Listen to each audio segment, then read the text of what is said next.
Assalamualaikum. Hari ini kita sambung lagi dengan bab 1 sukatan 1.4 iaitu kekenyalan. Okey, rujuk kepada bahan yang telah cikgu berikan awal tadi. Sila buat semakan. Berikan definisi kekenyalan. Sifat bahan yang membolehkan objek kembali ke panjang dan bentuk asal apabila daya yang dikenakan ke atasnya dialihkan.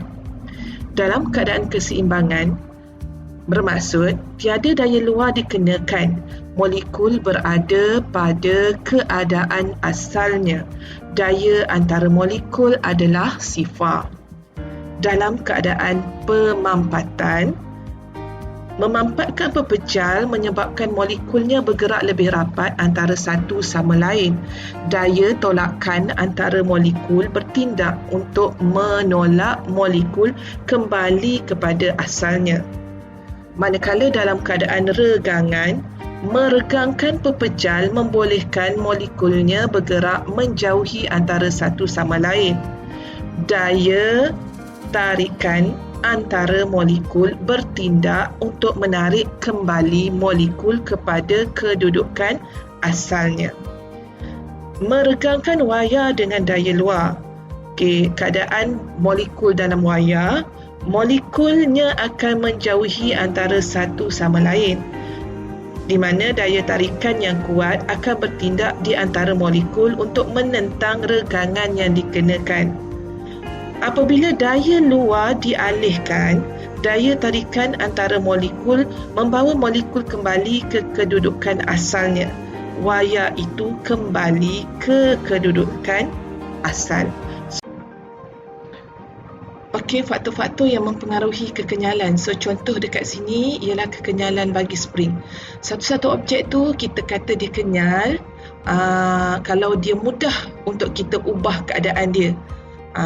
Kalau dia susah nak diubah keadaan asal, itu maksudnya dia tak kenyal.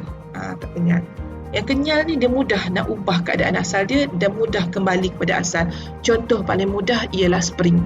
Okey, kalau panjang spring yang lebih pendek, dia kurang kenyal. Manakala spring lebih panjang, dia lebih kenyal.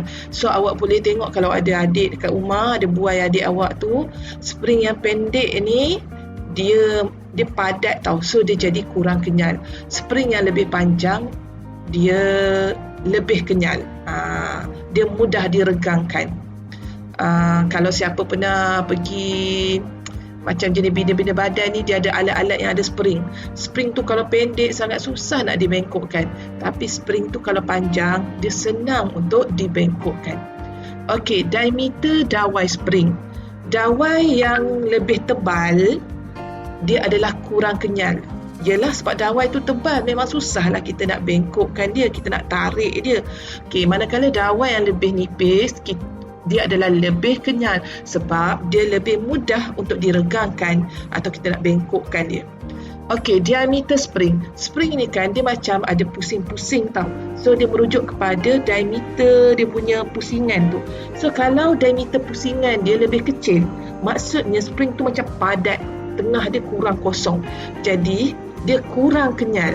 Dia payah untuk diregangkan, payah untuk kita nak bend dia, nak bengkokkan dia. Manakala kalau diameter spring yang lebih besar, maksudnya lingkaran dia tu besar, so dia lebih kenyal, dia lebih mudah nak diregangkan ataupun kita nak bengkokkan dia. Jenis bahan. Spring yang dibuat daripada, spring maknanya diperbuat daripada pelbagai bahan. So perubahan kekenyalan mengikut jenis bahan yang digunakan. So kita akan menggunakan simbol K, iaitu dia punya nilai K itu merujuk kepada pemalar kekenyalan, stiffness of the spring. Okey, untuk soalan pertama PBD, 2A, panjang asal spring ialah 10 cm. Apabila diregangkan dengan daya 6 Newton, dia memanjang kepada 13 cm. Apakah pemalar spring? Maksudnya kita nak cari K. Bila nak cari K, kena guna formula F sama dengan KX, iaitu hukum Hooke. Jadi kita kena tahu berapakah pemanjangan spring. So X tu adalah pemanjangan spring, jadi kita kena tolak spring masa dia panjang, tolak masa dia panjang asal dia. So dapat 3 cm, gantikan dalam formula. So awak akan dapat nilai K. Ada yang betul ke? Okey, untuk soalan 2B yang pertama, situasi sekarang, spring yang tadi yang asalnya 10 cm disambungkan ada 2. Okey, kalau kata satu spring boleh panjang 3 cm. Jadi kalau ada 2 spring, maksudnya panjang dia dah jadi 6 cm. Tengok juga kepada daya dikenakan. Okey, tadi cerita dia 2A dia kenakan 6 Newton. Sekarang dia kenakan 12 Newton. Maksudnya 2 kali ganda. So maksudnya pemanjangan dia pun akan jadi 2 kali ganda. Sebab tu dia jadi 6 tambah 6. Sebab 2 kali daya dikenakan. Okey, so dia nak pemanjangan panjang spring semua. So panjang asal spring 10, panjang asal spring yang kedua pun 10. Dia punya pemanjangan dia 6 tambah 6, so dapat 32 cm. Untuk soalan B2, berapakah pemalar spring? Kita akan guna F sama dengan KX. F dekat sini dia 12 Newton. K kita nak cari. Okey, pemanjangan spring ialah 12. So dapatlah nilai K.